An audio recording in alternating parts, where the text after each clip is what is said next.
मानव धर्म के प्रणेता परम पूज्य श्री सतपाल जी महाराज जी का श्रीहंस सत्संग आश्रम बेंगलुरु में पदार्पण।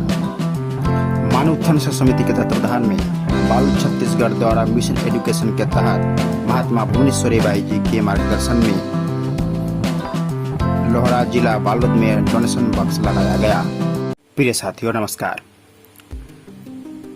मानव धर्म के प्रणेता परम पूज्य श्री सतपाल जी महाराज जी का श्रीहंस सत्संग आश्रम बेंगलुरु में पदार्पण हुआ। प्रिय साथियों, आपको जनाते हुए मैं अपार हर्ष हो रहा है कि श्रीहंस सत्संग आश्रम में हवन अनुष्ठान का अभियान किया गया था। तत्पश्चात परम पूज्य सदगुरुदेव श्री सतपाल जी महाराज जी के आत्म कल्याणकारी वचनों व दर्शनों का लाभ प्राप्त हुआ। अंत में पावन अवसर पर सभी धर्म प्रेमी बंधु सपरिवार इष्ट मित्र सहित यहाँ पे उपस्थित हुए थे। हवन अनुष्ठान सुबह 5-5:30 बजे से आरंभ होकर 9 बजे तक पूज्य श्री महाराज जी के कर कमलों द्वारा पूर्णाहुति के साथ समापन हुआ। प्रिय महानुभावों, 11:30 से गुरु वंदना के साथ सत्संग कार्यक्रम का शुभारंभ दोपहर 12:15 तक सत्संग महात्मागण के द्वारा हुआ। परम पूज्य सदगुरुदेव श्री सतपाल जी महाराज जी के प्रेरणा से मानव उत्थान समिति के जिला बालोद छत्तीसगढ़ के द्वारा मिशन एजुकेशन के तहत महात्मा भुवनेश्वरी बाई जी के मार्गदर्शन में दिनांक 23/5/2024 को ग्राम साहगांव तहसील ढोडी लोहरा जिला बालोद में डोनेशन बॉक्स लगाया गया, जिसमें स्थानीय गणमान्य नागरिकों के द्वारा जरूरतमंद बच्चों के लिए स्टेशनरी डोनेट किया गया। बुद्ध जयंती के उपलक्ष्य में मानव उत्थान समिति सिलीगुड़ी तहसील अंतर्गत सुकना सालबाड़ी शाखा की अगुवाई में आज खैरानी पुंडिंग गांव के स्कूल प्रांगण में भव्य संत समागम संपन्न हुआ। सुबह 10 बजे से मानव धर्म के प्रणेता सदगुरुदेव श्री सतपाल जी महाराज जी के अनुयायी संत महात्माओं की पावन उपस्थिति में भव्य प्रभात फेरी निकाला गया।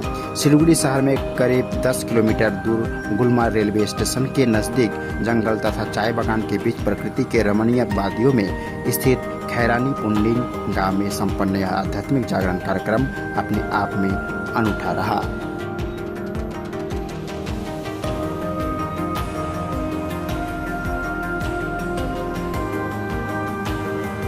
प्रिय महानुभावों, परमाराध्या माता श्री राजराजेश्वरी देवी जगत जननी माता जी मानव धर्म मासिक पत्रिका के एक सत्संग में उनके प्रवचन छप के निकले थे, जिसमें माता जी कह रहे हैं कि जागो रे दिन जागना, अब आवे जागन की बार, फिर क्या जागे नानका जब सोवे पाव पसार।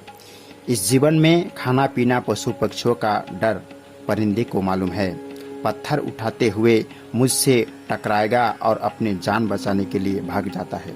इसलिए संत बार बार याद दिला रहे हैं कि जब तक ज्ञान का पता नहीं तब तक मानव जीवन का कल्याण नहीं होता। सद्गुरु ज्ञान का अंश देते हैं और अज्ञान रूपी अंधकार का नाश हो जाता है।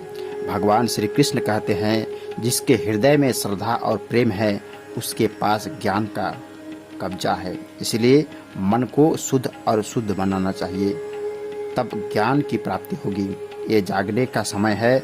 जब शरीर छोड़ जाता है तो आप जागना चाहकर भी नहीं जाग सकते। इसीलिए सत्संग का सार समझना चाहिए। आज लोग कितने परेशान हो रहे हैं, कैसे शांति होगी? आत्मज्ञान के बिना मनुष्य शांत नहीं हो सकता।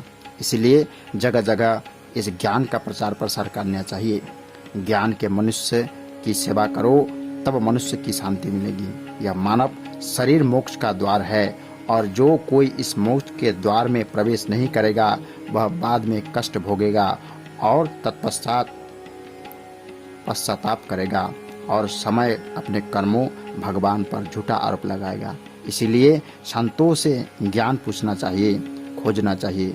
जो चाहता है वह निश्चित रूप से प्राप्त करता है। इसीलिए आपको अपने दिल के अंदर की बात भी खोजने की जरूरत है। एक अच्छे गुरु की तलाश होनी चाहिए जो दिल की बात को ज्ञान दे, जो दिल के बात समझता है। काल का दर्शन इसी लिए जग में फैला है। खोजो और उसके सानिध्य में जाओ। सेवा भक्ति से प्रसन्न होकर इस दुर्लभ मानव जीवन का उद्धार करो।